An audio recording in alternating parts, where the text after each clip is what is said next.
নমস্কার বন্ধুরা, আমার চ্যানেলের আরও একটা নতুন পর্বে তোমাদের সকলকে স্বাগত। আমরা কম বেশি সকলেই নানা রকমের পকোড়া তো খেয়ে থাকি, তবে আজ যে পকোড়ার আইটেম তোমাদের সাথে আমি শেয়ার করব সেটা বাড়ির বাচ্চা থেকে বড় সকলেরই খুব পছন্দ হয়ে থাকবে। আর খুবই কম সময়ে হাটকে কিছু একটা খেতে চাইলে ম্যাগি পকোড়া ইজ বেস্ট। তবে চলো দেখে নিই আমি কিভাবে ম্যাগি পকোড়া বানিয়ে থাকি। তো প্রথমেই আমি এখানে গ্যাসে একটা বোল বসিয়ে তাতে পর্যাপ্ত পরিমাণে জল দিয়ে দিয়েছি, আর তাতে আমি একটা বড় প্যাকেটের ম্যাগি কেটে এখানে দিয়ে দেব। তো আমি এখানে শুধুমাত্র একটা প্যাকেটের ম্যাগি যেহেতু পকোড়া করব, তো একটা প্যাকেট আমি নিচ্ছি, সেই অনুযায়ী জল নিয়েছি। তোমরা যটা প্যাকেট নেবে, যতটা পরিমাণে ম্যাগি করবে সেই পরিমাণে জলটা নেবে। তো আমি এখানে সিম্পল জাস্ট ম্যাগিটাকে বয়েল করে নেব, কোনো রকম মশলা আমি এখানে অ্যাড করব না। আর ম্যাগিটা হয়ে গেলে আমি এখানে অন্য একটা বোলের মধ্যে ট্রান্সফার করে নিয়েছি। তোমরা চাইলে ম্যাগি অনেক জলে সিদ্ধ করে সেটাকে ছেঁকেও নিতে পারো। তো এরপর এখানে আমি এর মধ্যে এক এক করে অ্যাড করব পেঁয়াজ কুচি, কাঁচা লঙ্কা কুচি, দেব এক বাটি বেসন। তোমরা চাইলে চালের গুঁড়োও ব্যবহার করতে পারো, তাহলে আরও ক্রিস্পিনেস আসতে পারে, তবে আমার কাছে সেটা ছিল না, তো আমি ব্যবহার করে নিই। তো তারপর আমি স্বাদ মতো নুন দিয়েছি ধনিয়া গুঁড়ো, জিরে গুঁড়ো, ম্যাগি টেস্ট মেকার, আর আরও একটু স্পাইসি ভাব আনার জন্য আমি ম্যাগির যে আলাদা ম্যাগি মশলা পাওয়া যায়, তো সেই পাউডারটা আমি দিয়েছি। আর দিলাম অল্প একটু হলুদ গুঁড়ো। আর বাড়ির বাচ্চা খাবে বলে আমি কোনো রকমের লাল লঙ্কার গুঁড়ো এখানে ব্যবহার করিনি। তোমরা যদি আরও ঝাল খেতে পছন্দ করো তো লাল লঙ্কার গুঁড়ো ব্যবহার করতে পারো। আমি শুধুমাত্র কাঁচা লঙ্কা দিয়েই এটা বানাচ্ছি। তো এরপরে আমি সবটাকে মেখে নেব, তবে শুকনো ওই বেসন দিয়ে মাখতে অসুবিধা হচ্ছিল বলে আমি এখানে 3 থেকে 4 চামচ জল নিয়েছি।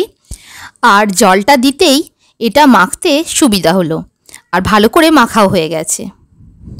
তো এরপর এই মিক্সচার থেকে অল্প অল্প পোর্শন নিয়ে আমি জাস্ট লাড্ডু বানিয়ে রাখবো, বড়ার মতো বানিয়ে রাখবো। তো তোমরা তোমাদের যে কোনো ডিজায়ার শেপ তোমরা একে দিতে পারো, তোমরা টিকিয়া শেপও দিতে পারো। তো এইভাবেই একটা একটা করে সমস্ত পকোড়াগুলো আমি আগে থেকে বানিয়ে নেব। তো এরপরে একটা কড়াই আমি গ্যাসে চাপিয়ে তাতে আমি কিছুটা সাদা তেল দিয়ে দিয়েছি। তোমরা চাইলে সর্ষের তেলেও এটা ভাজতে পারো, যে কোনো রাইস ব্র্যান অয়েলেও ভাজতে পারো, যে কোনো তোমরা তোমাদের যেটা ইচ্ছা, তবে ঘিতে ভাজলে এটা মোটেও ভালো লাগবে না। তো এরপরে ফ্লেম অন করে আমি তেলটা হালকা গরম হতে আমি এর মধ্যে এক এক করে সমস্ত গড়ে রাখা পকোড়াগুলো, বড়াগুলো আমি দিয়ে দিয়েছি। আর বড়া দেওয়ার টাইমের ক্লিপটা আমার জাস্ট মিস হয়ে গেছে, তো তার জন্য সরি সকলকে। তো একটু সময় নিয়ে ধৈর্য ধরে পকোড়াগুলোকে ভাজতে হবে, কারণ ম্যাগি আমাদের অলরেডি বয়েল হয়ে আছে, কিন্তু আমাদের বাইরে একটু ক্রিস্পিনেস আনতে হবে, তার জন্য লো টু মিডিয়াম হিটে আমাদের পকোড়াগুলোকে ভাজতে হবে। তো কথা বলতে বলতে দেখো আমার সমস্ত পকোড়াগুলো এখানে ভাজা হয়ে গেছে। আর একটা ছাঁচার সাহায্যে তেল ঝরিয়ে পকোড়াগুলোকে তুলে নেব।